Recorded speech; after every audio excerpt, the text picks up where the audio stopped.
Well, congratulations to the two of you, and thank you for the opening night. I mean, seriously, how are you feeling opening night at the film festival? Really pumped. It's fantastic. Really excited. It's a great, great movie. And when you sat down to write this, it's been a long time coming for the two of you to reunite. I remember talking to the two of you for Brick.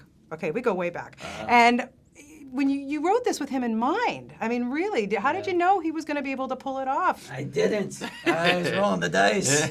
I knew if anyone could, it was going to be him. You know, the fact that I, first of all, just wanted to work with my friend again. We've stayed close friends since Brick, so that was a big part of it. But also that I knew the part was going to require this transformation, and that's what Joe just thrives on doing and is so good at. The fact that he stepped into literally being, another person. Even, I know every role is like that, but this was that on a grand scale, and he just killed it. This is the most transformative of anything I've done, and that's my favorite thing to do as an actor is to become somebody else. And when you can look in the mirror and see a different face, Yeah. it's really extreme and bizarre head trip. And when that different face is Bruce Willis, okay, like a little daunting, the pressure, come on, seriously. What was it like when you found out you had to transform into him? Yeah, I mean, it was just a fist pump moment for me. I was excited. I understand when, even when your mom came on set, she was a little freaked out when she first saw you. She was, yeah. And my mom's reaction was, when I stand next to you, you feel like my son, but when I look at your face, you look like someone else.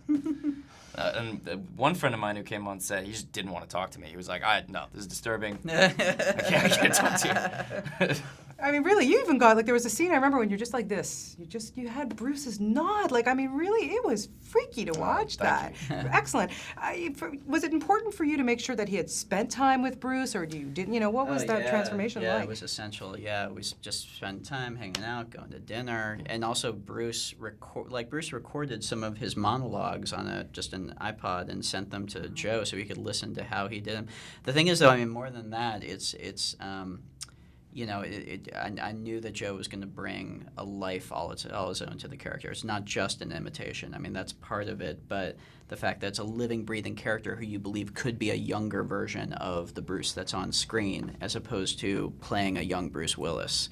Yeah. It's an important distinction. I think that's kind of what makes the whole thing tick. And what's really cool is that this isn't that far in the future. Yeah. It's kind of scary to think about these things, what will be in 30, 50, 40, years. Do you ever think about that when you're doing this script and you're like, what, really? Does he have an insight on what's going on in the future here?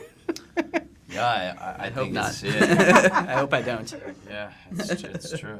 That's one of my favorite things about the movie, and it's a subtle thing, but I think it's a really sharp take on where our future could head if we're not careful. There could be people living in tents lining the streets in downtown Kansas City if the rich keep getting richer and the poor keep getting poorer.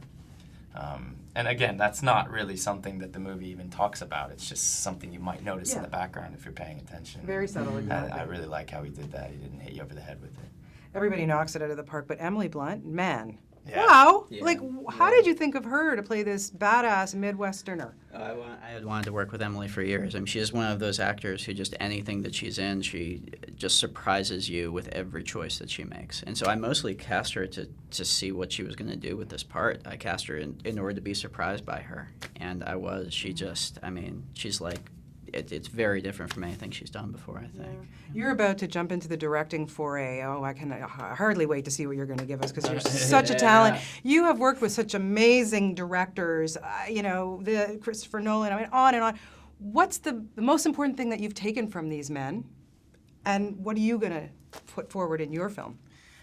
Well, one thing I saw in common with Ryan and Chris Nolan and Steven Spielberg, all of whom I worked with last year, and then this year I got to try my hand at it, is all three of those guys come to work with a very thought-through vision, but they're also ready to be spontaneous and collaborative, and they're ready to call an audible and change.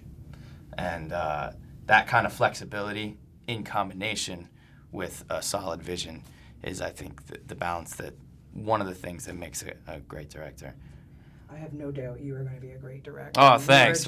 You're an amazing, everything you've given us this year. To see you grow up from that TV series to now, my God. I feel like your mom. I'm so proud. Congratulations to the two of you, and best of luck, and have a really good time tonight. Thanks so much. Great talking to you. It's great seeing you again. Good seeing you. Thanks a lot. Thanks.